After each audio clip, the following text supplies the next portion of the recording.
بسم اللہ الرحمن الرحیم۔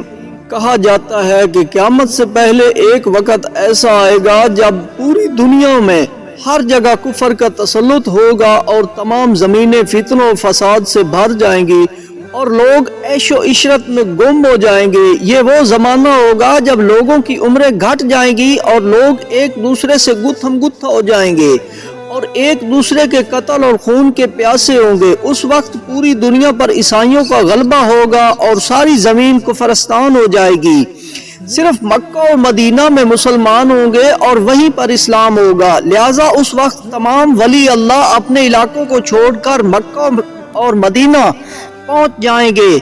یاد رہے کہ رمضان کا مہینہ ہوگا، ابدال طوائف خانہ کعبہ میں مصروف ہوں گے اور حضرت امام مہدی بھی وہاں موجود ہوں گے اور اس وقت آپ کی عمر 40 سال ہو چکی ہوگی۔ اولیاء انہیں پہچانیں گے اور پھر تمام لوگ ان کے ہاتھ پر بیعت کریں گے اور وہاں سے یہ سب کو اپنے ساتھ لے کر ملک شام کی طرف چلے جائیں گے۔ امام مہدی کے آنے کا ذکر ایک دو حدیثوں میں نہیں بلکہ 200 سے لے کر 250 احادیث اور اقوال تابعین میں ملتا ہے۔ ام المومنین حضرت ام سلمہ رضی اللہ تعالی عنہا روایت کرتی ہیں کہ میں نے رسول اللہ صلی اللہ علیہ وآلہ وسلم کو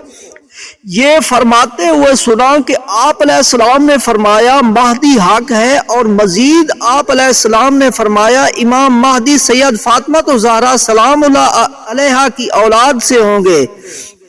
بہت ہی اہم بات یہ ہے کہ مہدی آپ کا نام نہیں بلکہ آپ کا لقب ہے۔ ان کی کچھ اور صفتیں بیان کرتے ہوئے اللہ عز و جل کے آخری نبی صلی اللہ علیہ وآلہ وسلم نے ارشاد فرمایا مہدی میری نسل سے ہوں گے اور ان کی ناک پتلی اور بلند ہوگی اور پیشانی روشن اور نورانی ہوگی، ان کا رنگ جوہے جیسا اور ان کی دائیں رخسار پر تل ہوگا اور آپ کی سیرت حضور علیہ الصلوۃ والسلام جیسی ہوگی۔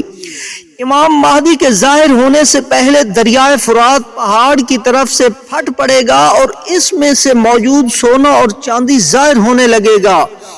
ان کے آنے سے پہلے رمضان شریف کی پہلی تاریخ کو چاند گرہن ہوگا، اسی دن دوپہر کے وقت سورج گرہن ہوگا اور ایسا گرہن پہلے کبھی نہیں ہوگا، اور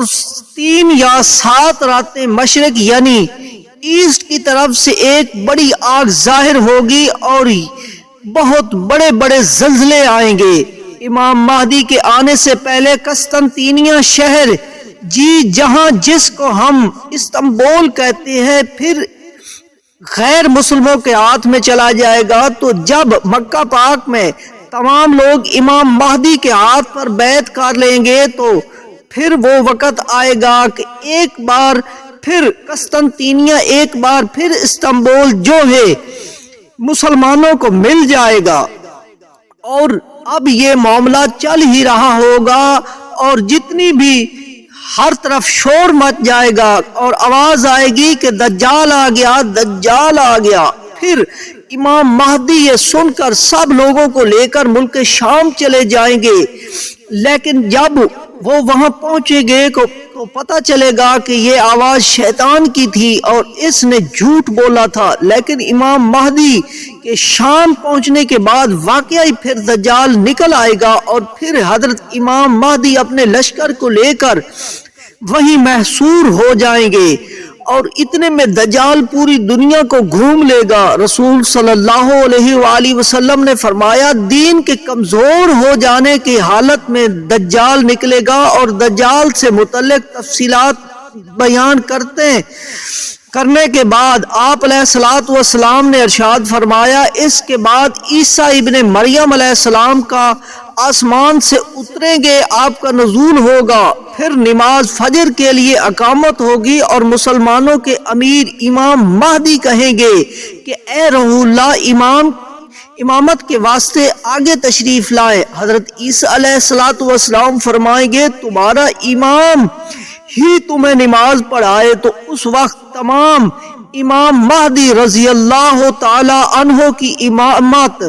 میں نماز پڑھیں گے تمام لوگ۔ جب لوگ نماز سے فارغ ہو جائیں گے تو مل کر حضرت عیسیٰ علیہ السلام کی قیادت میں دجال کے لیے نکلیں گے۔ اب دجال کی حالت یہ ہوگی کہ وہ حضرت عیسیٰ علیہ السلام کی سانس کی خوشبو سے پگھلنا شروع ہو جائے گا۔ وہ بھاگے گا اور حضرت عیسیٰ علیہ السلام اس کا پیچھا فرمائیں گے اور باب الود کے پاس اس کی پیٹھ میں نیزہ ماریں گے، اس سے وہ جہنم میں واصل ہو جائے گا۔